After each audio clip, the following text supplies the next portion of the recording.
You're listening to DraftKings Network.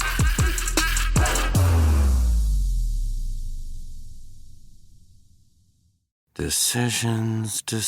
Wait a minute. Are you still looking for cars on Carvana? Yeah, decisions. When I used Carvana, I found the exact car I was looking for in minutes. Bought it on the spot. Electric or full diesel?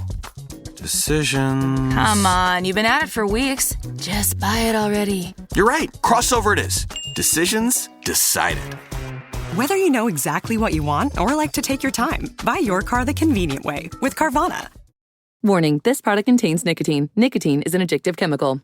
If you're a smoker or dipper looking to make a change, you really only need one reason to do it. But with Zyn nicotine pouches, you can find many. Zyn is America's #1 nicotine pouch. It's made with only 6 simple ingredients. There are lots of options when it comes to nicotine satisfaction, but there's only one Zyn.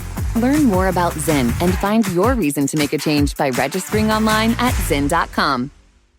This is the Dan Le Batard Show with the Stugotz podcast.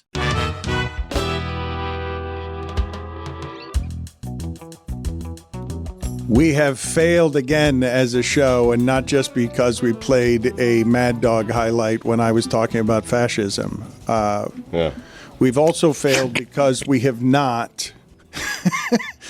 That happened. That did happen, yes. Yeah. We have not talked about basketball yet today. Jason Tatum has a line no Celtic has ever had, okay, where he goes 37 points, 10 rebounds. He shoots 14 of 18, shoots 75% or better from the field. They are the most disrespected NBA champion in NBA history. No one takes them seriously, and they're really, really good. We'll get to that in a second. They were the best team by far, not even close, all of last year. And they don't get enough credit for that because they beat a 4 seed in the final, and everybody knows that it wasn't Jokic. They wanted it to be more satisfying. Regardless, beyond that, LeBron and Bronny had father-son moments that Billy has some objections to.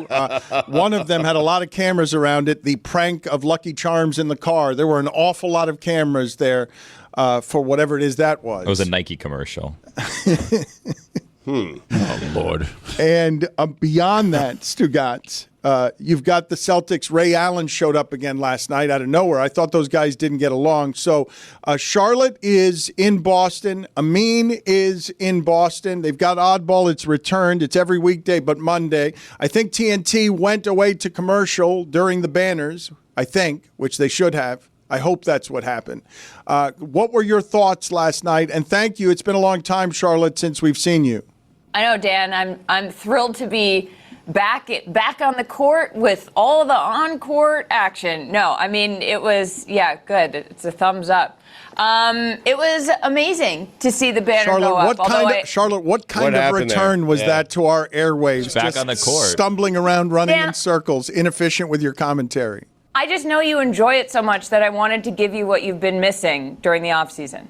Thank you. We've missed you. Continue.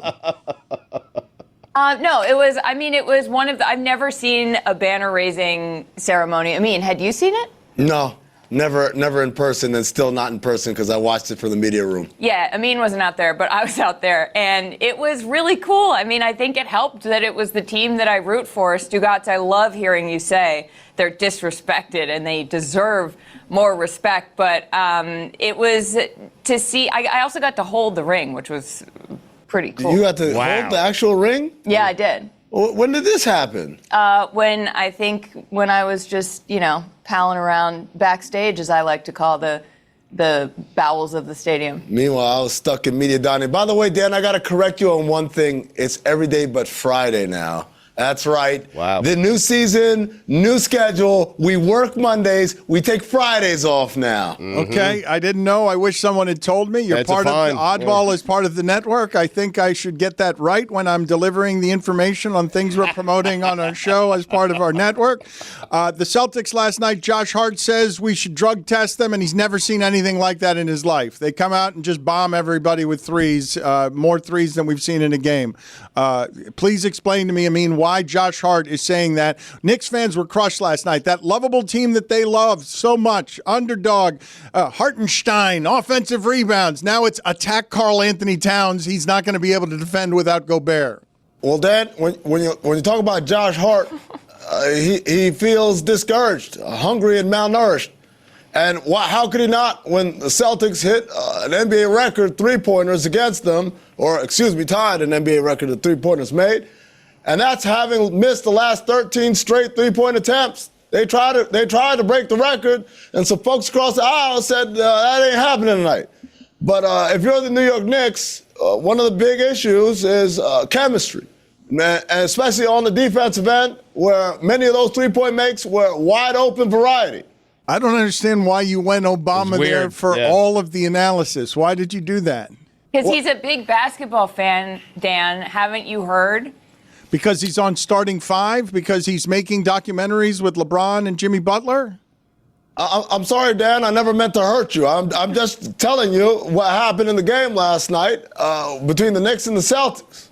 Mike, how did you feel watching any of that as a Heat fan as the Celtics ran roughshod over the entire league? And look at how radiant Charlotte is. You have Mike watching that? Have me watching that? No, thanks. I was locked into Sens Hockey Club. That a boy?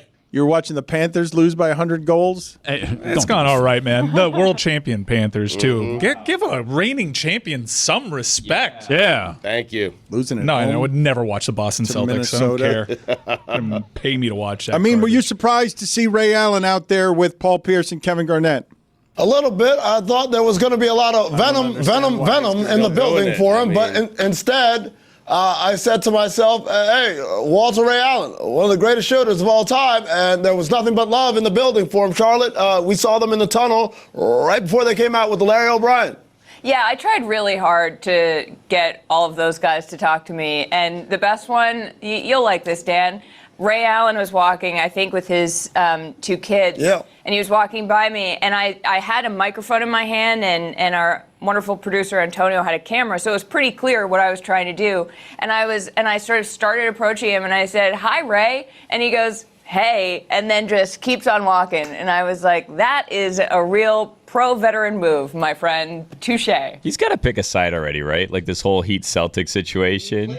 Yeah, he just keeps going back and forth to whoever wins most recently. Like, pick a side. Where's your allegiance here? Am I wrong in saying that? I mean, don't the Celtics fans hate him for coming to the Heat? I thought that Paul Pierce hates him. Paul Pierce was on our show saying that they still have issues and that Ray's not entirely welcome around them. I mean, have you not done any reporting around this soap opera stuff? They sat next to each other all night long, Dan. They sat in the back in the green room together. They walked out together. They watched the whole game together. You know, you might say that Ray stood next to a burnt-down house with a can full of gas and a handful of matches, and he still wasn't found out. He's still out there. He's the culprit, but they love him. They couldn't figure it out. Okay, I'm gonna step in here as the resident obnoxious Celtics fan. I forgot that Ray Allen had anything to do with the Heat because I'm just Celtics brainwashed, and I saw him and I was like, oh, I love that guy. So I don't think people in Boston really care. I'm gonna be honest, unless I'm about to get yelled at by everybody else in Boston.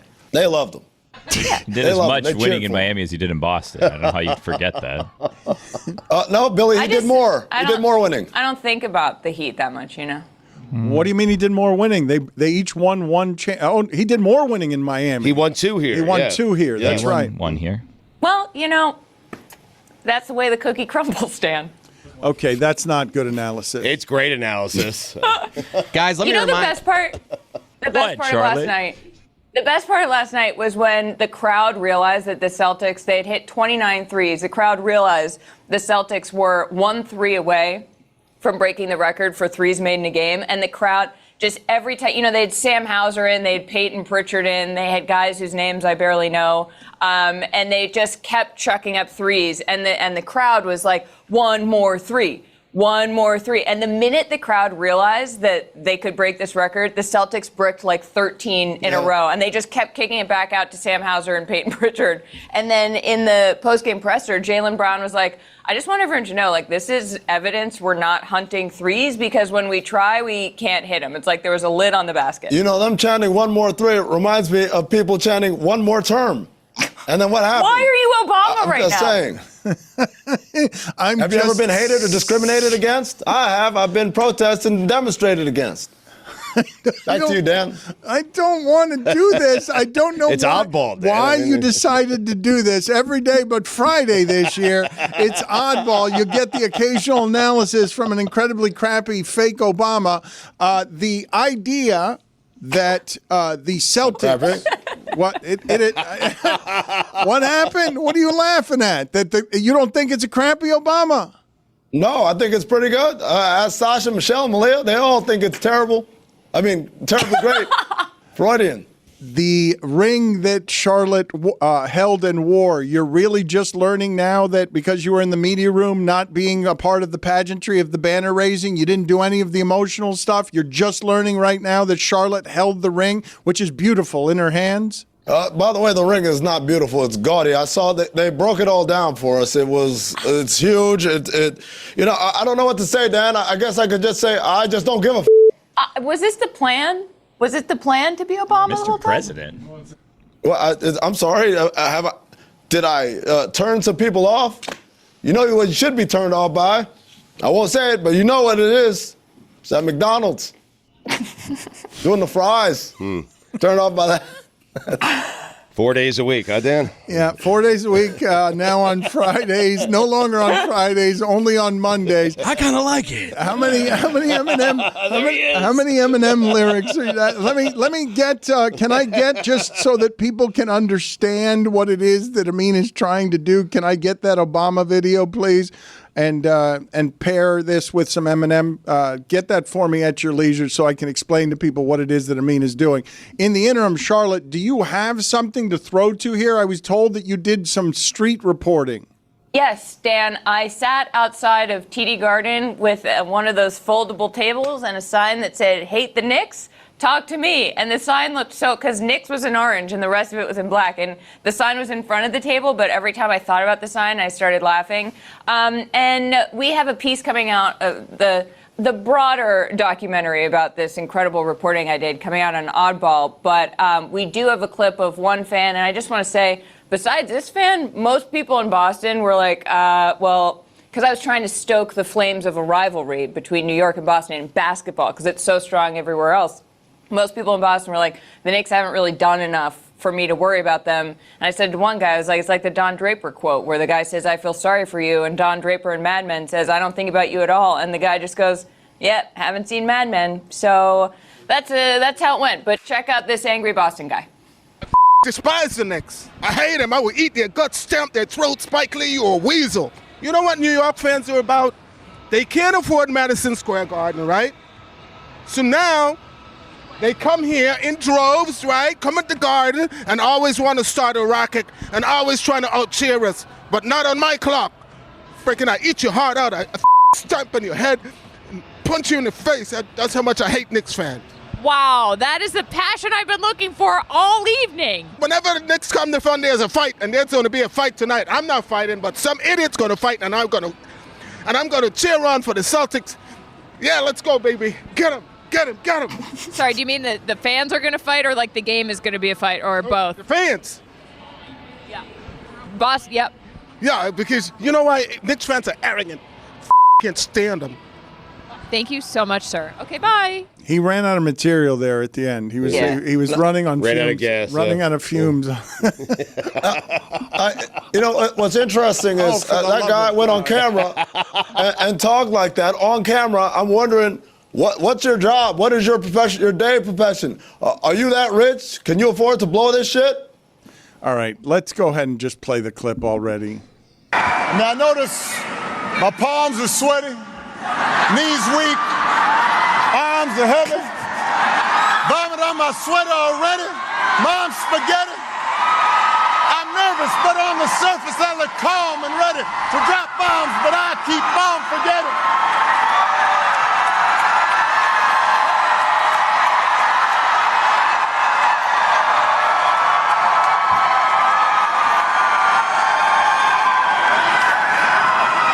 Dun, dun, dun, dun, dun, dun, dun, dun, dun, dun, dun. I thought Eminem was going to be performing. I was going to jump out. Love me some M&M. Charlotte is looking with open mouth awe. Amin is wildly unimpressed. Wait, that's real. That's not a deep fake. I hadn't seen that. I love mom's spaghetti. I'm Barack Obama, the real Barack Obama. All the other Barack Obamas are just imitating. That's an imitation. Is that what this has been the whole time? And I haven't known? Yes. That's been Charlotte, he didn't tell you what he was doing. He didn't tell tell anybody what he was doing. He just decided to do it. Well, this is why you should watch Oddball, because you never know what you're going to get. You guys realize everything I said was an M&M. No, I didn't. Everything I said had an M&M Not quote a in it. single clue. Every day, that's the kind of chemistry you will get on Oddball. He's walking off the set. Oddball that is now, they used to take one day off a week. Now it's a different day. I don't remember which day is which. Oddball, almost every day. And let me remind the people, Dan, that this segment is presented by LinkedIn Jobs. Post your job for free at linkedin.com/prep. Terms and conditions apply. Thank you to Amin and to Charlotte. Welcome back another NBA season. It's October, so you know I'm going to get into that Halloween candy. But I don't want to look like the guy that was steal from Claire's trick-or-treat stash, which is why I'm exercising. And when I work out, I don't just drink water. I grab a stick of Liquid IV. Make sure you're at your best with Liquid IV's new hydration multiplier plus immune support mango passion fruit. With 5 times the daily value of vitamin C and 3 times the electrolytes of the leading sports drink, you can give your body the immune support it needs while treating yourself to a taste of the tropics. As I mentioned before, I drink Liquid IV for my workouts, and what I do is I get a stick of strawberry lemonade and I mix it with my water, and I put it in my freezer for a half hour right before I go to the gym. That way, it's icy cold for when I work out. Liquid IV's hydration multiplier plus immune system is scientifically formulated to support a healthy immune system. Try Liquid IV's tasty new flavor, Mango Passion Fruit, and immerse yourself in the tropical flavors of ripe sun-kissed mango combined with the luscious, tangy notes of exotic passion fruit. Tear, pour, live more. 1 stick plus 16 ounces of water hydrates better than water alone. Support everyday wellness with Liquid IV. Get 20% off your first order of Liquid IV when you go to liquidiv.com and use code DAN at checkout. That's 20% off your first order when you shop Better Hydration today using promo code DAN at liquidiv.com. Dan Le Batard. Yeah, enjoy a long and fruitful run, Dan. What was that voice? A Celtics fan. That was a Celtics fan? Well, it was me. Stugotz. It's amazing. It's amazing to see the mask pulled off and to see you so clearly. You were in such good disguise, and I didn't know it was you. But then it's me, a Celtics fan. This is the Dan Le Batard Show with the Stugotz.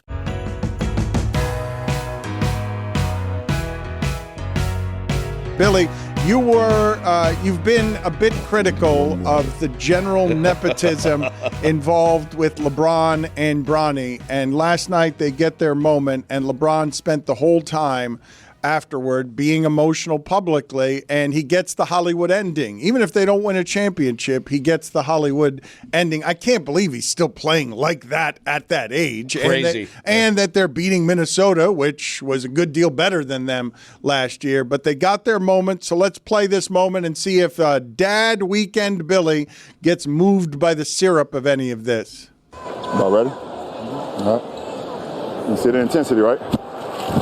Just play carefree, though. Don't worry about mistakes. Just go out and play hard. Wow, that's cute. It is. Yeah. Bronny works hard. Mm-hmm. Yeah, it's nice.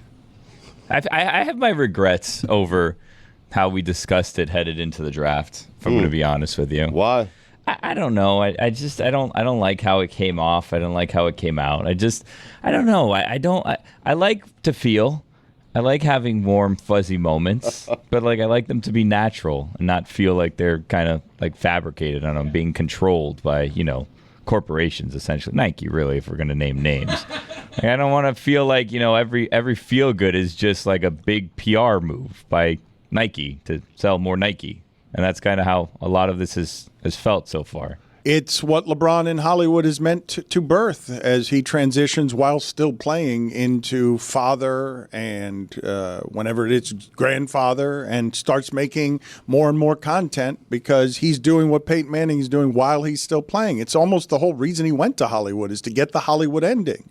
And he's gotten it by still Man, I'm going to remind you guys again that Dwayne Wade and Carmelo Anthony are doing podcasts as his peers, reminding you how good they were. And that was a long time ago.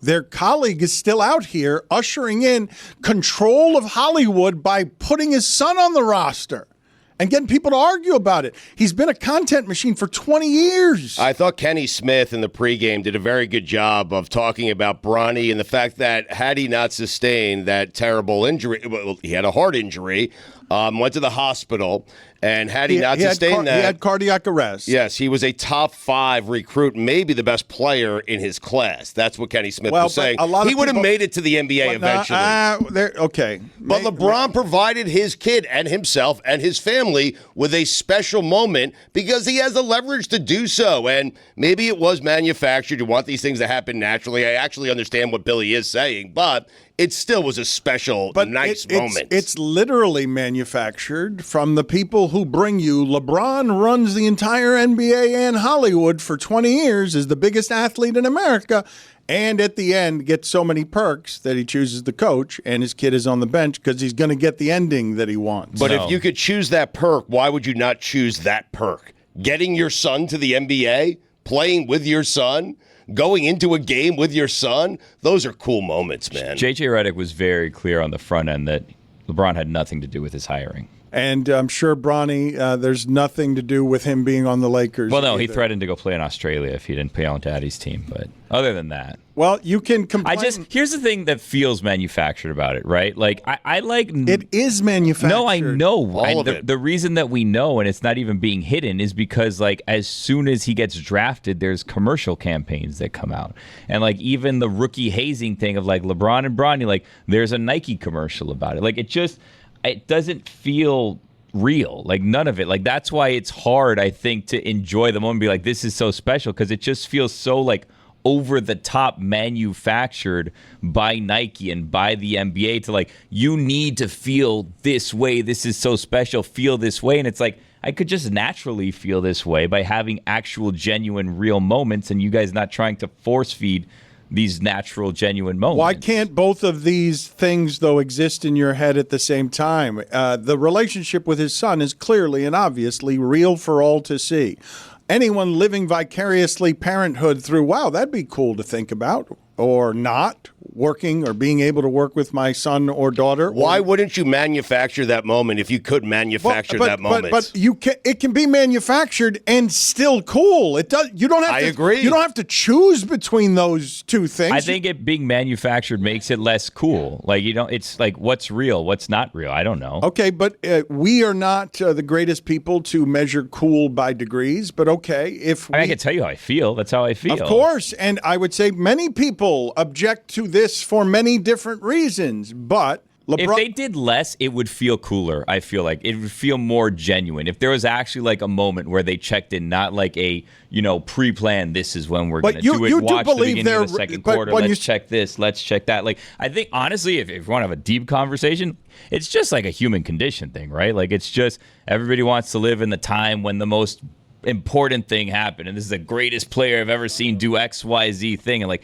every generation just wants to give their life meaning by saying they were alive when the greatest thing ever happened. So we just continue to manufacture these moments to make ourselves feel better. You're saying manufactured, but you would not dispute that the relationship between them is genuine and authentic. I don't know the correct? relationship, if I'm going to be perfectly honest. All right, but what do you think? I only see what Nike puts out. Okay, so I don't know. So you don't. I'm not questioning their relationship. That's I'm just fair. saying everything doesn't have to be a commercial. I guess I'm asking you, do you believe, and maybe I'm the sucker here, what's been presented to me about LeBron James as the most connected athlete to access in the social media age gives me the impression that he is a caring father. I'm not saying he's not. Okay, and Billy's saying we don't know. We don't know. This is correct. We don't know. But if you're applying the cynicism of because Nike manufactures commercials when they've been in the mythology business since long before Jordan, this is what they do. It's who they are. They're the best marketing people in the history of industry in creating what the mythologies are around these people. And they've got a giant economy who is their chief sneaker salesman at the moment, who has an amazing storyline to give the storybook writers. And he lives in Hollywood, and he's trying to figure out how to end the story on I owned 20 years of sports in America. I get it. Wait, so Bronny knew the cereal was in the car? That's ridiculous. A lot of cameras there for that. But you want that to happen naturally. LeBron had to play until he's 40. Like, the chances of that happening naturally are zero. I heard Nick Wright saying this, like, we might not have LeBron right now. Correct. If not for Bronny being in the league. He probably would have retired by now. So if you appreciate LeBron and are happy he's still in the league, you kind of just got to eat this. I'm happy for him. I'm happy he's getting to experience and do all of this. But I'm being honest and telling you, it feels less genuine as a consumer than it could.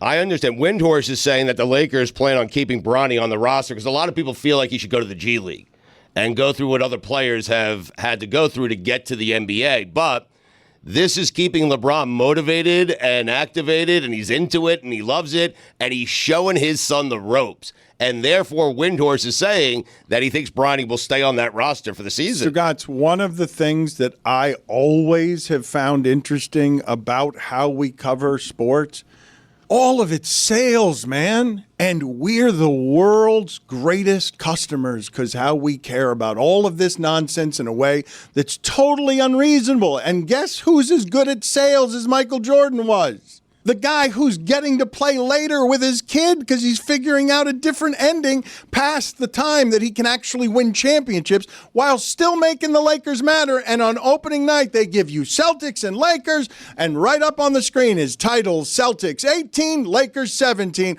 Our late game is LeBron James with Bronny, one of only two for the night as we kick off the season because he still matters like that at the end when he's the oldest player in the league, because he's going to give up this league reluctantly, even though they took it from him last year, and all he's going to get at the end is the Hollywood, which is all he wants at the end. I understand, but like also as someone with two children, I do like, I don't know, I sometimes think maybe I shouldn't include my children in XYZ thing. And obviously what he's doing for his son is great. Like his son is in the NBA, right? You can debate whether he got in based on his own merit, whether he got in with the help of his dad, whatever. He's done a great job of raising his son, getting him to the NBA, getting him the right coaches, doing the right thing to get him prepared and get him into this point. Now, he's going to have to prove himself, obviously, because he's not just going to stay in the league forever, even after LeBron is gone, if he doesn't deserve to be in the league. And you know what? Maybe he's equipped to do that. Maybe he's not. He's going to have to prove it himself, which is fine. It's just like the whole marketing, the whole commercialization of your family. I agree. It's been feels heavy-handed. a little much sometimes. And all of you are in agreement on that one. It's how Nike selling you family is going to feel when you have but as this the most much powerful person, you going can in. control Nike and tell them, like, let's wait a week on that commercial. Yeah, let's let Bronny come in and kind of find his own. Like, we don't need to, because this puts added pressure on him. Would you agree or disagree with that? Oh, what? LeBron, a narcissist who would think of himself very often because of what his life has been the last 20 years, that he's the most... Man, well, that's why I'm saying be a father here. I've told you guys, this is pretty interesting, I thought anyways. I've told you that I've been recently reading Will Smith's autobiography, which I have found interesting for a number of different reasons. And Jada Pinkett, he broke her heart in therapy because they were both meant to write lists about who they cared about, who was the most important person. And, her list put the kids first. His list put him at the very top. And that's how you become the biggest movie star in the world, because you're chasing you with such zeal that in therapy with your wife, you're saying, I'm the most important thing. What do you imagine LeBron's life has been like for the last 20 years that would make it difficult to be a father who's concentrating only on the interests of his kids? I know it's therapy and you're supposed to tell the truth and it's a cleansing and you're trying to Why heal, are you putting yourself first on that? You have to lie in that spot. Lie. You have to lie in that spot. You have to. Especially if you're going to put it in your book. I don't care if the answer is Will Smith. Not there. It's not Will Smith on that sheet of paper. I literally stopped reading that book because of how inauthentic I found it. And I made it through McConaughey's, who said he once peed 10 feet in the air over a 6-foot guy. I believe it. Tier 4 actor, according to Samson. Did he say tier 4? Is He that where did, he put yeah, him? I don't. tier 4. But I think that I don't know what 3 and 4 were, but I think he was making him a tier 2 actor. That's what it felt like he was making him. No. He had De Niro tier 2. I mean, it's crazy. So according to his book, he was standing 10 feet away from a 6-foot dude who made a bet with McConaughey's dad that my son can pee over your head, and if he does, he gets your motorcycle. And according to the book, little Matthew McConaughey peed over that guy's head, standing 10 feet away. Not so little. I mean, you like that one, did you, Stugotz? I was just making it in case. You felt good about that one? I needed to clear it up in case anyone didn't understand what Mike was saying. Careful, I believe he was a teenager at the time. The other That's game, a practice, by the way. Wow. I try to provide that context by calling him Little Matthew McConaughey. Little Matty. That's why he's not good at subtlety. Hey everyone, it's Mike Ryan. We here at the Dan Le Batard Show with Stugotz are excited to partner with Miller Lite to let you, our loyal audience, play along with one of our most popular segments we have, Weekend Observations, presented by Miller Lite. On October 21st, you will be able to go to DraftKings.com in order to make guesses on what will happen during the Weekend Observations segment on Tuesday, October 29th. How many beeps will there be? Will Stugotz swear? Who will be the first person to interrupt Stu? Oh, the winner? Yeah, the winner gets a trip for you and a guest to come to Miami and hang out with us at Flanagan's for a Thursday night football game on November 21st. Oh, and you get to see a taping of the show. Make sure you go to DraftKings and play free to win. And then tune into the show and check how you did. Look forward to seeing you. Or not, since only one of you will win. But the one that does, it's going to be fun. Make sure to enter. Must be 21 plus to enter. Eligibility restrictions apply. Void where prohibited. See DraftKings.com for details. Ladies and gentlemen, the NBA is finally back, and a new season means new ways to get into the action at DraftKings Sportsbook, an official sports betting partner of the NBA. Who's draining threes from beyond the arc? Who's crashing the boards and grabbing rebounds? Get behind your favorite players and the prop bets you can make on DraftKings, the home of NBA player props. First time, new DraftKings customers bet just $5 to get $200 in bonus bets instantly. Every point counts with DraftKings Sportsbook. Download the DraftKings Sportsbook app and use code DAN, that's code DAN, D-A-N, for new customers to get $200 in bonus bets when you bet just $5 only on DraftKings. The crown is yours. Gambling problem? Call 1-800-GAMBLER. In New York, call 877-8-HOPE-NY or text HOPE-NY 467-369. In Connecticut, help is available for problem gambling. Call 888-789-7777 or visit ccpg.org. Please play responsibly. On behalf of Boot Hill Casino and Resort in Kansas, 21 and over. Age and eligibility varies by jurisdiction. Void in Ontario. Bonus bets expire 168 hours after issuance. For additional terms and responsible gaming resources, see dkng.co/bball. Dan Le Batard. Teammates can't shoot from 3. Now they're gonna see a different Jimmy. Now he's just playing Nickelback in the locker room, and Stugotz. they'll play D and shoot threes as they chase the Nets for the 6th seed. These 5 words in his head scream, "Are we winning games yet?" This is the Dan Le Batard Show with the Stugotz. The other game last night, the game that we're not talking about, the Celtics made the winning of the championship look very easy last year, because it was very easy, because they were the best team from the start of the season to the finish of the season, and the only reason there was doubt about them winning the championship is because we had to talk about it for weeks and months, not because there was actually any doubt. They were an enormous favorite. They have unlocked the ability to play what is today's basketball, shooting threes in a way that the Knicks thought, Stugotz, before this season, because their fan base is as excited as it's been in 20 years. They thought that they were pieces away if they just send out the gritty guys, get rid of Hartenstein, put Josh Hart on the bench more. He can't be playing 42 minutes every night. Get the Italian, the foreigner, get him out of here to Minnesota. He's from Delaware. And make it Karl Anthony Towns and Bridges, and let's go for it right now. We think we're as good as the Celtics. I agree with the moves the Knicks made in the offseason, because that team, Dante and those guys, that team went as far as it was going to go last year. A lot of New York does not like that. I don't care what New York likes or dislikes. It's one game, for crying out loud. They were playing the Celtics, who were raising a banner at home, and the Celtics are really, really good. The Knicks needed to make these moves. They needed to improve the roster, And they did. We'll see how it plays out. But, of course, New York would fall in love with that team. That is a quintessential New York team right there. But that team wasn't winning a championship. And the people running the Knicks want to win a championship. And they gave their team, their organization, and that fan base the best opportunity to win a championship this year. But if you're going to be worried as a Knicks fan, the place you're going to get worried is, oh, shit, the champions are attacking Karl Anthony Towns because he doesn't look anything like he looks when Gobert is out there with him, and they could be a number one defensive team because Gobert is out there with him. But some of this stuff takes a minute, especially in the NBA. If you watched the Timberwolves last night, they look kind of disjointed as well because they're playing with new players. Yes, of course it takes a minute, but the Celtics made a number of threes that is a record. Yeah. And after the game, Josh Hart is saying, we need to drug test them. I've never seen anything like that. In terms of starts, you can be totally patient about all those things. That one's a disaster for how New York went into this season thinking it's close to Boston. Right. And after the game, their gritty heart guy, literal heart guy, is saying to you, drug test them. I've never seen anything like that before. Tatum's numbers are wildly efficient in a way that he's not going to be.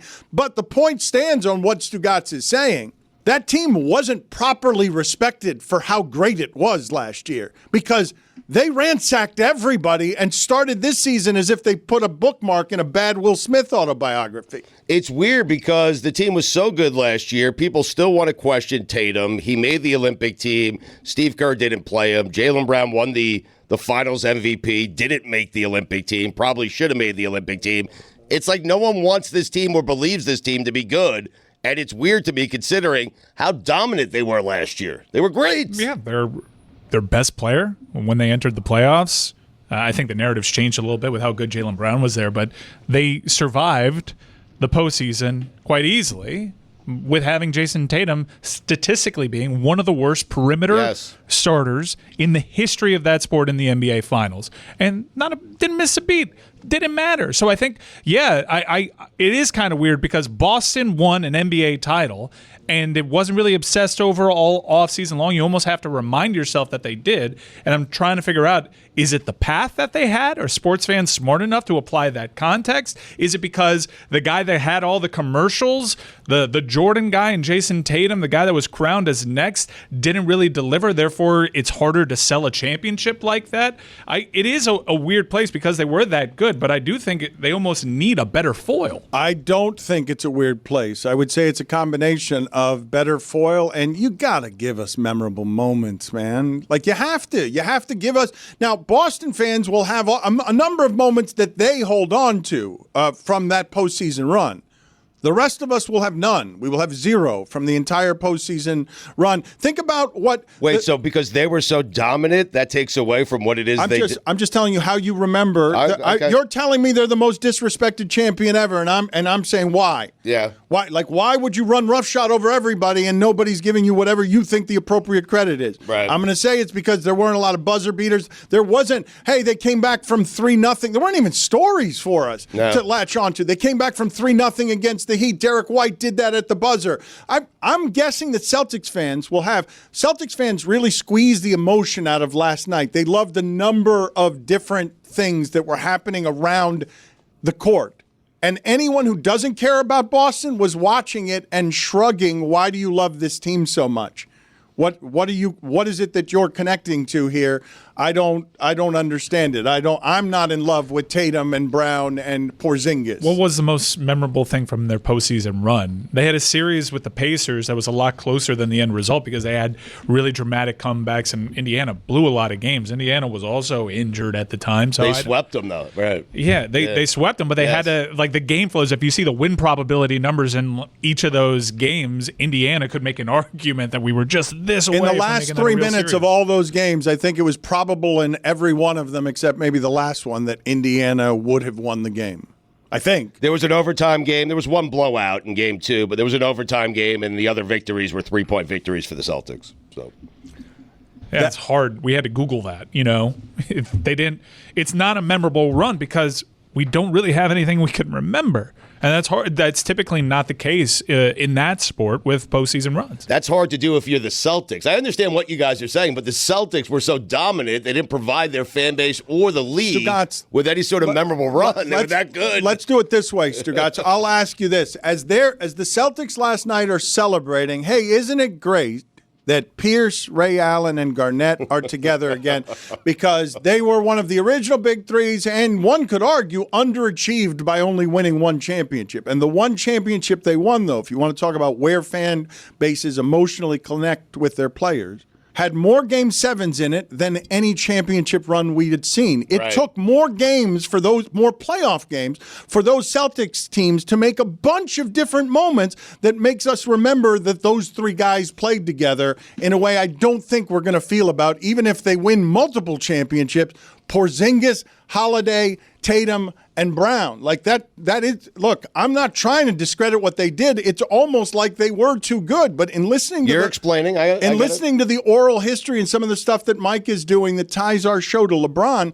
you made the point that the reason that Miami Heat team was so memorable is because it lost in the first year when everybody thought that shit was going to be easy and thought that they were ruining the sport by getting on the stage and pulsing at us how easy it was going to be before the season even started. No, you're right. We thought it would be easier, and it wasn't, and that made it more, the winning made it even better when they actually got to the winning part of their 4 years. But this Celtic climb was like any other climb, was it not? They got close. They got knocked out. Yeah, they failed a bunch. Right. You could argue that Tatum's most memorable postseason moment was a negative play, getting blocked at the rim by Bam. They had plenty.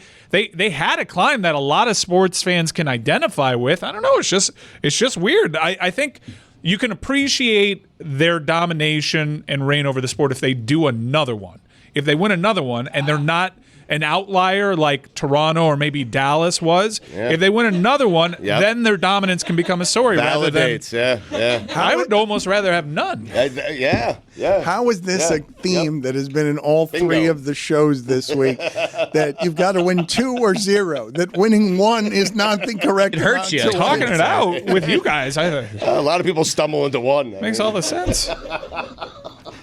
Let me play for you some sound here of Bill Belichick from Monday night, because I'm telling you right now, Stugotz, I don't know if you guys saw, ESPN sends out its weekly releases on what the numbers are for things on Monday Night Football, and conspicuously absent from that list was any numbers on what ESPN Plus did, as a whole lot of people couldn't figure out on Monday night how to get Chargers and Cardinals at 9 p.m. Eastern. There were people, I don't know what the numbers are, but ESPN didn't tell us immediately what the numbers are either. But they have Bill Belichick around with the Mannings, and I'm telling you that I would have him on all the time, because Bill Belichick doing this with the Mannings reveals a little more to me than I've ever gotten out of Bill Belichick as a public figure. He goes after Mayo, the coach of the Patriots now. Who coached for him. And did he play for him as well? He played for him as well. He played for him as well. I don't know what other coach he'd be playing for in New England. No, he played for him as well. They won a couple of Super Bowls. Everyone who played for Bill won a couple of Super Bowls. This is on the Pat McAfee show. He destroys him. Yes, this was on the McAfee show. What we played yesterday was on Ed Reed, and it's in response to basically Mayo saying that the Patriot players are soft, as they have the worst team in the league, the hardest to watch team. They're 1-6, and I can't imagine how that fan base is feeling about that football team. You know, defensively, the Patriots led the league last year in rushing defense, yards per carry, number 1 in the league.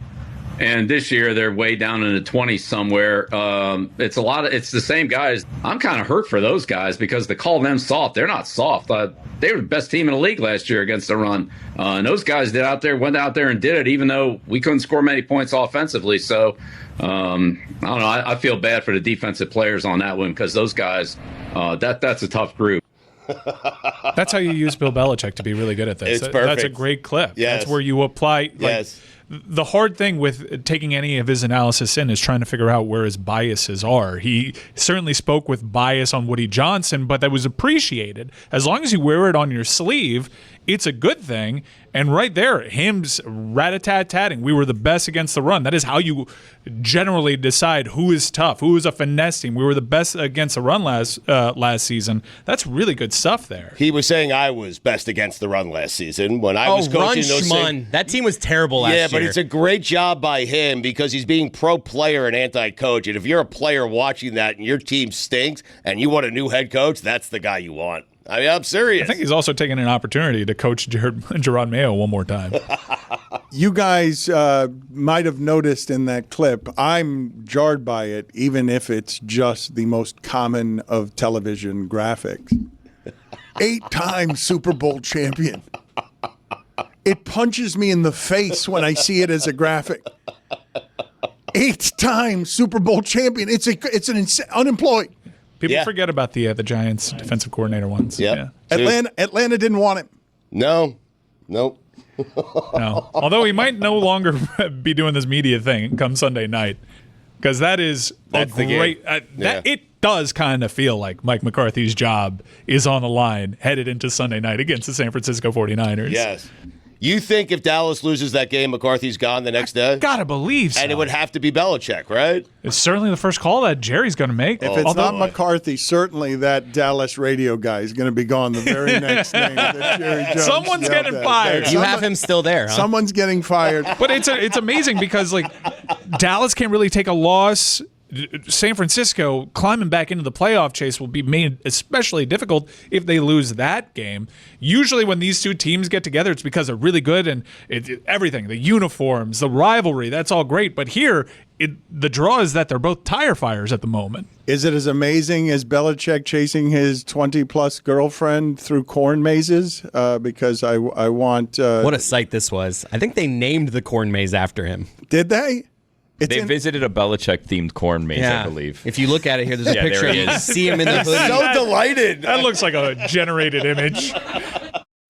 Hey everyone, it's Mike Ryan. We here at the Dan Le Batard Show with Stugotz are excited to partner with Miller Lite to let you, our loyal audience, play along with one of our most popular segments we have, Weekend Observations, presented by Miller Lite. On October 21st, you will be able to go to DraftKings.com in order to make guesses on what will happen during the Weekend Observations segment on Tuesday, October 29th. How many beeps will there be? Will Stugotz swear? Who will be the first person to interrupt Stu? Oh, the winner? Yeah, the winner gets a trip for you and a guest to come to Miami and hang out with us at Flanagan's for a Thursday night football game on November 21st. Oh, and you get to see a taping of the show. Make sure you go to DraftKings and play free to win. And then tune into the show and check how you did. Look forward to seeing you. Or not, since only one of you will win. But the one that does, it's going to be fun. Make sure to enter. Must be 21 plus to enter. Eligibility restrictions apply. Void where prohibited. See DraftKings.com for details.